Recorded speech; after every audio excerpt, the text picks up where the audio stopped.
Hello there, my name is Milan Patel, creator of a CG short film AI Awakens. I'm a 3D artist from India and welcoming you all to my YouTube channel. I want to take this opportunity to share this journey of how I created this short film from the inception of the idea to the final release. So stay tuned as I walk you through the process of bringing this project to life and the experiences that I've encountered along the way.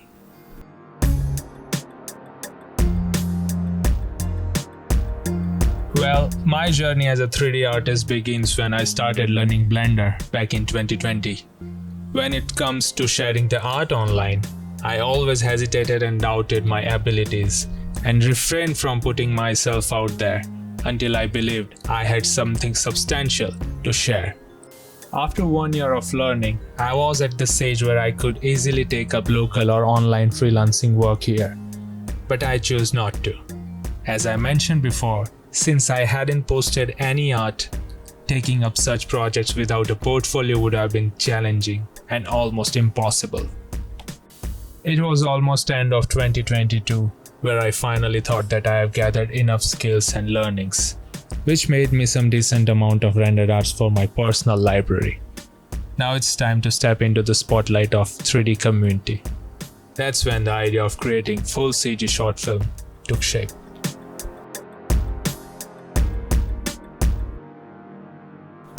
If we talk about the making process, I envisioned suitable environment for my basic visuals, allowing me to create a story accordingly. Storytelling usually comes first in filmmaking, but I wanted to generate visual in my mind first and then mold the story based on them. So initially, I searched for environments that matched the ideas in my mind as references.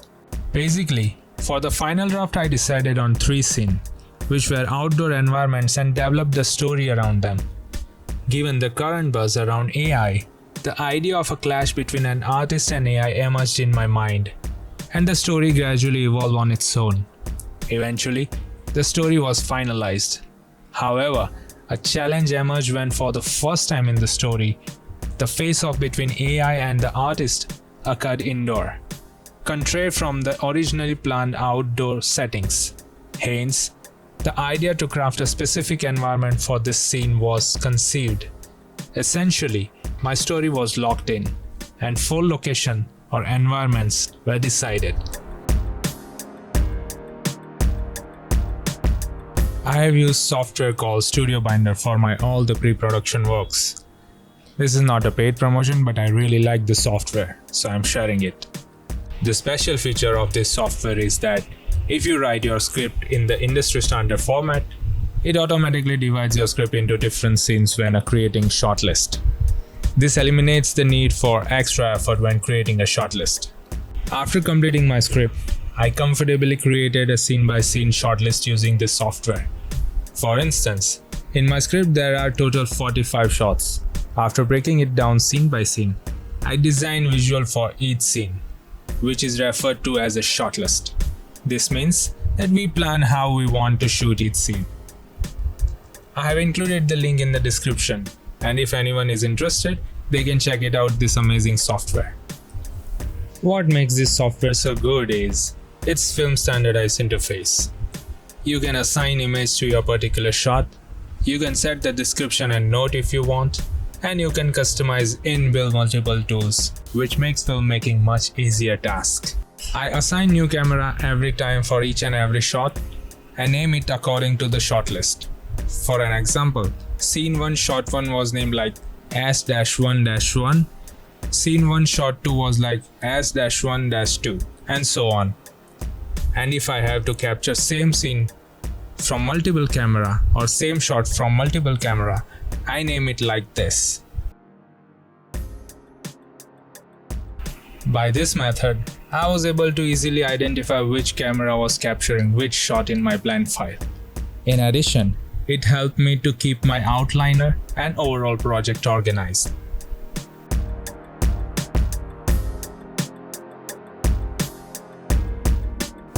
As you can see, there are multiple inbuilt shot size, close-up, medium, long shot. You can choose whatever you want.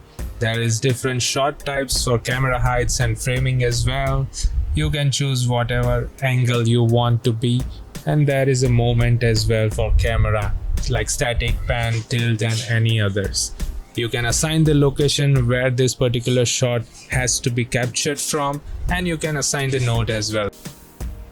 Now let's break down this shot, which says scene 1, shot 1. Description is we see lake water waving smoothly and view is panning up through the bridge side. I assign the shot size is extra wide shot, shot type is eye level, movement is tilt, location is lake floor, which is our first location. And I added a note called get overall idea of the basic scene, include the jungle and river. And this was the shot. We see the water is waving smoothly and the view is panning up a bit, and then we see the jungle.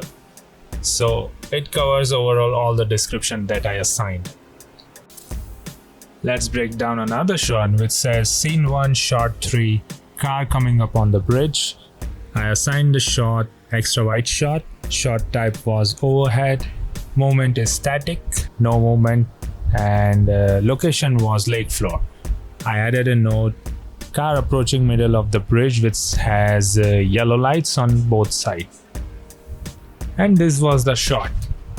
Car coming up on the bridge, it's extra wide shot, overhead, camera movement static, no movement. The location is lake floor, and car approaching middle of the bridge which has yellow light on the both sides is also covered.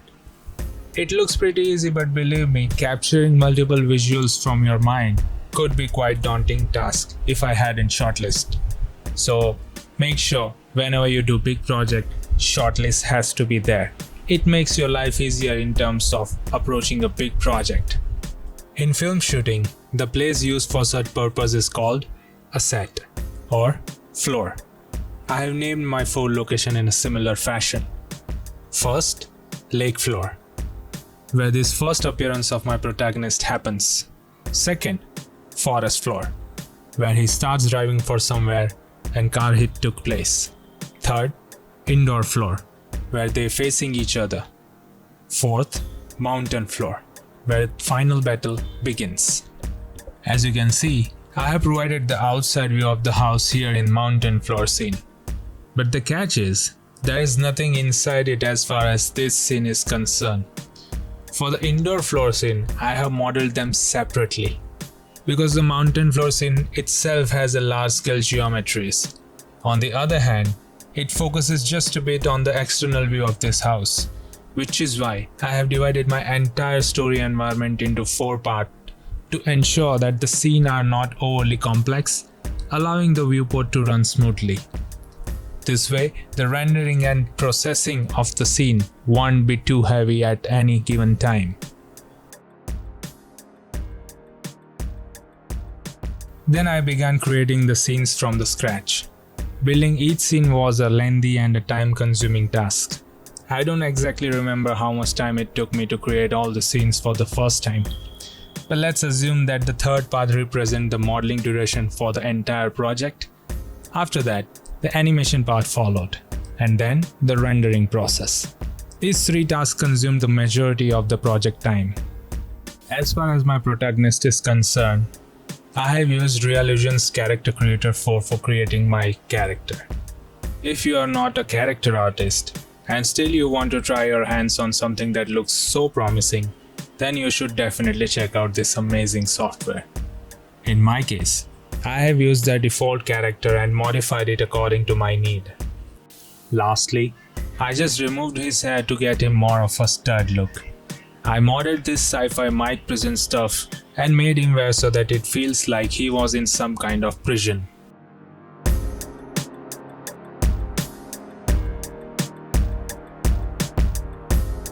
Well, talking about the project, it consists mainly 45 fundamental shots involving the scene creation and rendering. Additionally, there are 7 to 8 shots where scenes were manipulated using the existing frames. In total, I rendered more than 7,000 frames. I completed my short film just 2 months ago, which means it took me nearly a year for this project, in which about 5 months I dedicated full-time effort, spending almost 10 to 12 hours a day of working on the computer. During the remaining months, I had a medical issue, so I could only manage to put 2 to 3 hours per day. At the same time, the rendering phase had already begun, so I managed to utilize the remaining time to set the project for rendering. Yeah, it was painful.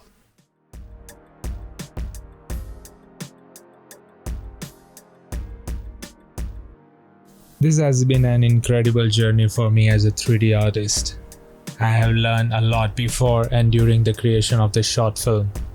I clearly remember after extensive research, I finalized my decision to use Blender as my main 3D program. Because it is open source, and even in 2020, there are numerous artists who providing guidance through online tutorials and courses for Blender. I have gained substantial knowledge from these online resources. So thumbs up and thank you so much, Blender community. Initially, I was just a consumer, much like being someone's subscriber, someone's Patreon member, or just an online course buyer. However, now I'm going to share my workflow as well. My aim is to reciprocate the learning experience that I gain by observing others' workflow. I hope that just as I learned from other steps, someone might find my steps helpful for their project as well. In light of this, I'm launching my own Patreon creator page. If you find my short film interesting, I have got something substantial to share. I'll be active on YouTube as well, but if I post my step-by-step and long format tutorials here, it might get a bit boring for everyone. Therefore, I have decided I'll share quick information, short tips and tricks here, and I'll post my step-by-step tutorials on my Patreon page, so that everyone doesn't get bored. And those who really want to dive deep can check it out there. I have already recreated the most complex scene for my short film, Mountain Floor, and created 6+ hour long step-by-step video tutorials and uploaded it on different parts on my Patreon page. I have recorded my entire process, how I modeled that scene, how I textured that, how I animated that, how I handled that large-scale scene, and how I rendered that scene.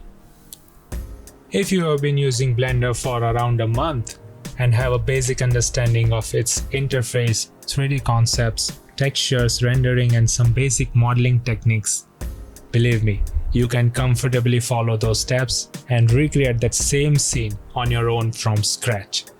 I've originally created that scene using some paid add-ins, but I've recreated just that scene to showcase that with just a Blender and some free assets, that job can also be done without compromising on a quality. You can check out the entire scene building process, including the finished blend files and assets. I have good plans for the future to share in-depth knowledge about my previous works and upcoming projects with you all. I am currently working on this scene, and I have already uploaded some of the high-quality assets from this scene on my Patreon page. I have personally created these 3D models, so you have my full permission to use these assets multiple times in your project.